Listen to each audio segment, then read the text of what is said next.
Hello friends, स्वागत है आपका मेरे यूट्यूब चैनल लिटरेचर एस्पिरेंट पर। मैं हूं अनिल कुमार सिंह। आज हम डिस्कस करेंगे विलियम वर्ड्सवर्थ की एक lyric poem I wandered lonely as a cloud. दूसरा नाम इसका शॉर्ट में डैफोडिल्स भी कहते हैं, जो कि आप जानते हैं एक हल्के पीले रंग का फूल होता है, जिस पर इन्होंने ये पोएम लिखी है। अच्छी स्वीट लिरिक पोएम है और पीजीटी पीजीटी दोनों के हिसाब से ये इंटरेस्टिंग और इम्पोर्टेंट भी है। कुछ लाइन्स अक्सर पूछ ली जाती हैं, जैसे कि इसकी पहली लाइन जो टाइटल है यही पूछ लिया जाता है। पोएम का टाइटल भी यही है और फर्स्ट स्टेंजा की बिगिनिंग भी इसी लाइन से हुई है, I wandered lonely as a cloud. अक्सर पूछ लिया जाता है कि कौन सी पोएम जो है वो शुरू होती है, उनका कौन सा फर्स्ट स्टेंजा है। इस तरह से पूछ लिया जाता है क्वेश्चन। लाइन बाय लाइन हम हिंदी में इसको एक्सप्लेन करेंगे। आगे बढ़ने से पहले एक बार हम देख लेते हैं जनरल इन्फॉर्मेशन क्या है इस पोएम की। एक्चुअली यह एक रियल लाइफ एक्सपीरियंस था, उनका एक्चुअल एक्सपीरियंस था। एक बार वो अपने फ्रेंड के घर से वापस ग्रासमेर लौट रहे थे अपनी बहन के साथ। तो उनको एक झील है रास्ते में पड़ती है, जो कि हाईलाइट की हुई है मैंने, lake Ullswater in Lake District में ही पड़ती है। एक्चुअली है उनके घर के आसपास, जहाँ वो रहते थे उस समय। तो उन्होंने एक झुंड देखा। होस्ट मतलब कह सकते हो कि लार्ज नंबर। जो फूल थे उनका एक बड़ा सा झुंड देखा उस नदी झील के किनारे। और वो इतना, इससे ज़्यादा इम्पैक्ट पड़ा उनके मन पे, उनको बहुत अच्छा लगा ये नज़ारा। हालाँकि पोएम उन्होंने तुरंत जो है कंपोज़ नहीं कर दी। पोएम कंपोज़ की उन्होंने 1805 में। और अचानक इसके पीछे भी एक छोटा-सा किस्सा है कि उनको एक सीन अच्छा लगा, लेकिन आगे जाकर के वो इसको थोड़ा-सा भूल गए होंगे। लेकिन जो उनकी बहन थी डोरोथी, उन्होंने इसके बारे में एक अपनी डायरी में लिखा था। तो एक दिन वर्ड्सवर्थ को वो डायरी मिलती है 1805 में, 3 इयर्स लेटर। उस डायरी में वही डिस्क्रिप्शन डैफोडिल्स का देख के उनको तुरंत वो चीज़ें रिकॉल हो जाती हैं।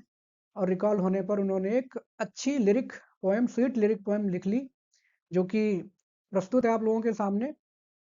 और 1807 में ये पब्लिश हुई थी, ये poems in 2 volumes. Mostly poems इनकी इसी जो कह सकते हैं कि कलेक्शन ऑफ पोएम्स, बहुत ज़्यादा इनकी पोएम्स इसमें पब्लिश हुई हैं टाइम टू टाइम। तो कह सकते हैं कि डोरोथी का भी एक बड़ा योगदान है जो पोएम हमारे सामने है इसमें। बढ़ते हैं आगे, देखते हैं इसका line by line explanation Hindi में। जैसा कि मैंने आपको बताया, शुरुआत ही इसकी I wandered lonely as a cloud से होती है। तो यहाँ पर वर्ड्सवर्थ जो है वो तुलना कर रहे हैं अपनी एक बादल से। लोनली मतलब जो कि अकेला है और स्वच्छंद है, इंडिपेंडेंट है, घूम रहा है।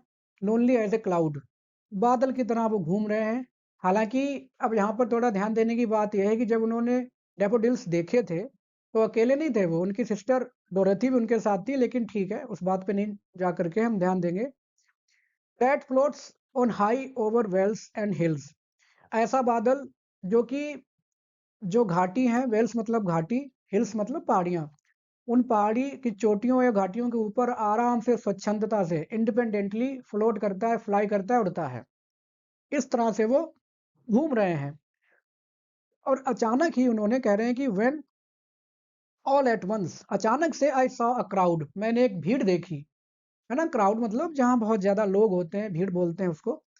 A host of golden daffodils, host का मतलब वही झुंड, ऑफ गोल्डन डैफोडिल्स, जो डैफोडिल्स हैं वो क्या है, फूल हैं, हल्के पीले रंग के होते हैं, हल्का जर्द रंग होता है। तो उनका कलर उनको पता लग रहा है गोल्डन जैसा, सुनहरे रंग के डैफोडिल्स उन्होंने फूल देखे। और वो होस्ट मतलब झुंड है। अब यहाँ पर हम कह सकते हैं कहीं ना कहीं विलियम वर्ड्सवर्थ अपनी जो एकांतपन है उनका, जो लोनलीनेस है, उसको कंपेयर भी कर रहे हैं। कहीं ना कहीं एक तरफ वो अकेले घूम रहे हैं बादल की तरह एकदम स्वच्छंद, सॉलिटरी, और एक तरफ उनको झुंड दिखाई दे रहा है डैफोडिल्स का। तो कहीं न कहीं थोड़ा कॉन्ट्रास्ट या कंपैरिज़न भी है यहाँ पर। आगे बोलते हैं कि beside the lake, beneath the trees, beside the lake वही जो अल्स वाटर लेक है, उसके बगल में, और बड़े जो वृक्ष हैं उनके नीचे, fluttering and dancing in the breeze. Fluttering मतलब जो कि जैसे चिड़ियाँ अपने पंखों को फड़फड़ाती हैं, और डांसिंग और डांस कर रहे हैं। ऐसा लग रहा है कि क्योंकि हवा चल रही है तो हवा में उनके जो पंखुड़ियाँ या जो पूरा फूल ही हिल रहा है इधर-उधर चिड़िया के पंखों जैसा। तो वो मूवमेंट जो है उनका, और लग रहा है कि वो बहुत ज़्यादा नृत्य कर रहे हैं। बहुत अच्छा नज़ारा उनको देखने को मिला अचानक। आगे देखते हैं। कहते हैं continuous as the stars that shine and twinkle on the milky way. Continuous मतलब लगातार। लगातार का सेंस ये है कि उनकी लाइन जो है वो एक लाइन में है काफ़ी दूर तक। As the stars that shine, सितारों की तरह। And twinkle on the milky Way, Milky Way का मतलब आकाश गंगा में जिस तरह से सितारे टिमटिमाते हैं, ठीक उसी तरह से जो किनारी है उस झील की, उस किनारी में दूर तक, किनारी को उन्होंने यहाँ पे कंपेयर किया है मिल्की वे से, आकाश गंगा से। और डैफोडिल्स को यहाँ पे कंपेयर किया है उन्होंने सितारों से, कि वो बहुत दूर तक चमक रहे हैं सितारों की तरह। एक लाइन काफी दूर तक चली गई है। दे स्ट्रेच्ड, स्ट्रेच मतलब फैले हुए हैं, इन नेवर एंडिंग लाइन, जिनके ऐसा लग रहा है कि दूर तक उनकी लाइन खत्म ही नहीं होगी, झील के किनारे किनारे। along the margin of way, along मतलब किनारे, margin मतलब बैंक of a bay, मतलब जो लेक है उस लेक के साथ साथ, किनारे के साथ साथ बहुत दूर तक। along मतलब साथ साथ, मार्जिन किनारे, दूर तक उस किनारे पर साथ साथ नेवर एंडिंग लाइन में लगे हुए हैं। 10,000 saw I at a glance, ये लाइन अक्सर पूछ ली जाती है, इसमें फिगर ऑफ स्पीच पूछा जाता है एग्जाम में कि कौन सी पोएम से ली गई है, इसमें फिगर ऑफ स्पीच क्या है। तो जो हाइपरबोलिक स्टाइल उन्होंने मतलब बहुत बड़ी चढ़ी बढ़ा चढ़ाकर बात बोली है कि एक नज़र में उन्होंने, एट अ ग्लांस मतलब एक झलक में ही उन्होंने 10,000 देख लिए हैं।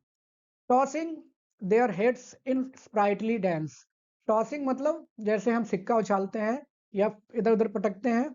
देयर हेड्स ऐसा लग रहा था, क्योंकि जब हवा चल रही है तो एक तरफ राइट हो जा रहे हैं, कभी जब हवा हल्की होती है तो लेफ्ट हो जा रहे हैं। तो जैसे आपने देखा है कि जिस तरह से हवा में प्लांट्स हिलते हैं, तो टॉसिंग मतलब अपना सिर पटक रहे हैं इधर उधर। इन स्प्रैटली डांस, स्प्रैटली मतलब क्या है, बहुत ही ज्यादा प्रफुल्लित। डांस मतलब नृत्य, और उनका जो नृत्य है वो बहुत ही प्रफुल्लित करने वाला है। उनको देख के बहुत ज्यादा इंसान को प्रसन्नता या एक्साइटमेंट महसूस होता है। अगली लाइन में कहते हैं the waves beside them danced but they out did the sparkling waves in Glee. जो झील में जो पानी है उसकी लहरें भी एक तरह से लग रहा है कि डांस कर रही हैं, क्योंकि हवा चलती है तो बहुत हल्की हल्की सतह पानी के ऊपर हल्की हल्की वेव्स उठती हैं, बहुत अच्छा लगता है देखने में। लेकिन कह रहे हैं कि जो फूल हैं उनका जो डांस है, दे आउटडिड, आउटडिड का मतलब क्या है, ज्यादा आगे बढ़ जाना, या यूं कहो कि किसी को कमतर, अपने आप को आगे बढ़ा देना, किसी को कमतर दिखाना अपने आगे। आउटडिड मतलब हरा देना type. The sparkling waves in Glee, sparkling मतलब जैसे सूरज की रोशनी जब झील के पानी पे पड़ रही है तो उसका पानी जो है वो तारों की तरह टिमटिमा रहा है। लहरें जो हैं वो टिमटिमा रही हैं, स्पार्कलिंग मतलब चमकती हुई। वेव्स लहरें छोटी छोटी जो हैं। इन ग्ली, ग्ली का मतलब क्या है, खुशी प्रसन्नता। जो वेव्स हैं वो भी अपने आप में डांस कर रही हैं, लेकिन जो डैफोडिल्स का जो डांस है वो उन लहरों से भी ज्यादा अच्छा है। यूं कहो कि उन फूलों ने लहरों के नृत्य को अपने नृत्य के आगे फीका कर दिया है। Poet could not but be gay, लेकिन जो कवि जैसा जिसका मन है, या जिसके अंदर एक कवि विद्यमान है, जिसके मन में एक व्यक्ति जो कवि है, तो वो क्या कर सकता है, कुड नॉट बट वी गे, कुछ नहीं कर सकता सिवाय वी गे मतलब खुश होने के। इन सच अ जॉकेंट कंपनी, जॉकेंट का मतलब क्या है, प्रफुल्लित, वही आनंदमय। जब इतनी आनंदमयी संगति मिल जाएगी किसी व्यक्ति को, तो एक कवि सिवाय खुश हुए बिना और क्या कर सकता है। तो जाहिर सी बात है वर्ड्सवर्थ भी बहुत ज्यादा खुश हुए हैं उस नज़ारे को देख के, उस सीन को देख करके।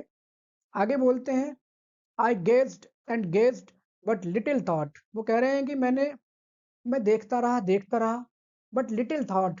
और बाद में उनके मन में विचार भी आता है कि what wealth the show to me had brought. Wealth का मतलब वैसे धन संपत्ति है, लेकिन यहाँ पे वेल्थ का मतलब जो उन्होंने देखा है, जो दृश्य देखा है, उस दृश्य की जो रिचनेस है या उसकी इम्पोर्टेंस बहुत ज़्यादा है, कि कहीं ना कहीं जो कुदरती उनको जो वेल्थ मिला है, वो वास्तव में बाद में दिमाग में आया कि कितना मतलब रिच सीन उनको देखने को मिल गया है, जिसको वो लगातार गेस मतलब घूर करके देखना, घूर करके देखते रहे। और फिर दिमाग में आया कि कितना कुदरती जो संपत्ति है, एक रिच सीनरी की जो उनको मिल गई है यहाँ पर। लास्ट स्टेंजा जो है पोएम का, for oft when on my couch I lie, कहते हैं कि प्रायः, अब तो ये बात है जब वो सीन गुजर चुका है, बाद में बता रहे हैं कि when on my couch I lie, जब मैं अक्सर अपने सोफा, काउच का मतलब सोफा बिस्तर कह सकते हैं, जहाँ पर वो अक्सर बैठते लेटते हैं, इन वेकेंट और इन पेंसिव मूड। वेकेंट का मतलब जब उनकी थिंकिंग जो है स्टॉप हो जाती है, दिमाग में कुछ नहीं रहता सोचने को समझने को। और इन पेंसिव मतलब होता है सैड मूड, या कभी चिंतित होकर के, दुखी होकर के, या कभी बिना किसी थिंकिंग के जब वो अपने सोफा पर लेटते हैं। They flash upon that inward eye, they मतलब दे जो शब्द है यहाँ पर आ रहा है डैफोडिल्स के लिए, वो कह रहे हैं कि जो डैफोडिल्स है वो उनका जो जो थिंकिंग है उनको याद करने की, वो उनके दिमाग में फ्लैश अपॉन मतलब जैसे बिजली की तरह कौनती है। दैट इनवर्ड आई, इनवर्ड आई का मतलब क्या है? कॉन्शियंस, जो हम अपने कॉन्शियंस में या अपने अंतर मन में जो चीज़ें रखते हैं एज मेमोरी, तो उनको अपनी अंतरात्मा से वो चीज़ें याद आने लगती हैं, डैफोडिल्स का वो सीन। Which is the bliss of solitude, जो कि जो सीन है या जो मेमोरी है, वो कह रहे हैं कि सॉलिट्यूड का मतलब आप जानते ही हैं, एक एकांतपन। जब वो एकांतपन होता है उनके पास, खालीपन होता है, तो उसमें ये याद, डैफोडिल्स की याद एक वरदान की तरह काम करती है। ब्लिस मतलब परम आनंद की तरह काम करती है। लास्ट में कहते हैं and then my heart with pleasure fills, और तब उनका मन जो है वो आनंद से भर जाता है। And dances with the daffodils, और उनका मन भी प्रफुल्लित हो जाता है, और ठीक उसी तरह से डांस करने लगता है, नृत्य करने लगता है जैसे कभी डैफोडिल्स ने किया था। तो बहुत छोटी सी पोएम है, काफ़ी स्वीट, इजी है, बहुत ज़्यादा इसमें उन्होंने टफ इमेजिनरी या टफ वर्ड का इस्तेमाल नहीं किया है। उम्मीद है आपको समझ आई होगी। अगर समझ आई है तो आप चैनल को लाइक और सब्सक्राइब कर सकते हैं। Thanks for watching.